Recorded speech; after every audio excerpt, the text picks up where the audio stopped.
রাঙ্গামাটির বাঘাইছড়ির সাজেক পর্যটন কেন্দ্রে ভয়াবহ আগুনে পুড়ে যাওয়া স্থানীয় ৪৩টি লুসাই ও ত্রিপুরা পরিবারের পাশে দাঁড়িয়েছে বর্ডার গার্ড বাংলাদেশ বিজিবির খাগড়াছড়ি সেক্টর এর আওতাধীন ৫৪ বিজিবি বাঘাইহাট ব্যাটালিয়ন ও ২৭ বিজিবি মারিশা জোন যৌথভাবে এই সহায়তা প্রদান করে। বিজিবি ক্ষতিগ্রস্ত ৪৩ পরিবারকে পারিবারিক গৃহস্থালী জিনিসপত্র, থালা, বাটি, গ্লাস, কলসি, মগ প্রদান সহ নগদ অর্থ সহায়তা প্রদান করে। ১৩ মার্চ বৃহস্পতিবার দুপুর ১২ ঘটিকায় সাজেক রুইলুইপাড়া ত্রিপুরা কমিউনিটি সেন্টারের সামনে এসব সহায়তা প্রদান করেন বিজিবির Khagrachhari sector commander colonel Abdul Mottakim, SPP, পিএসসিজি।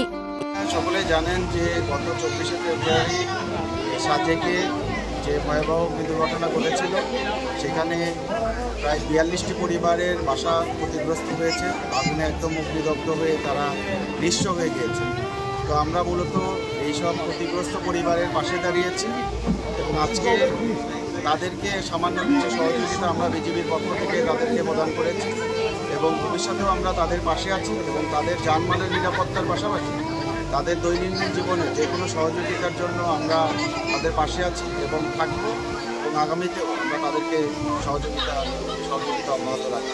এ সময় ২৭ BGB Marisha zone commander lieutenant colonel Zahidul Islam Zahid এবং ৫৪ বিজিবি বাঘাইহাট ব্যাটালিয়নের অধিনায়ক লেফটেন্যান্ট কর্নেল মোহাম্মদ মহিউদ্দিন ফারুকী উপস্থিত ছিলেন।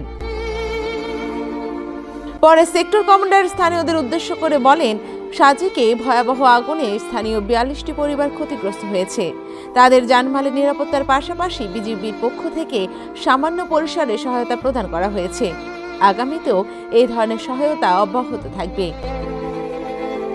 উল্লেখ্য, গত ২৪শে ফেব্রুয়ারি সাজেকে ভয়াবহ আগুনে শতাধিক রিসোর্ট কটেজের পাশাপাশি স্থানীয় লুসাই ও ত্রিপুরা পরিবারের বসতঘর পুড়ে ছাই হয়ে যায়। ডেস্ক রিপোর্ট, সি বার্তা।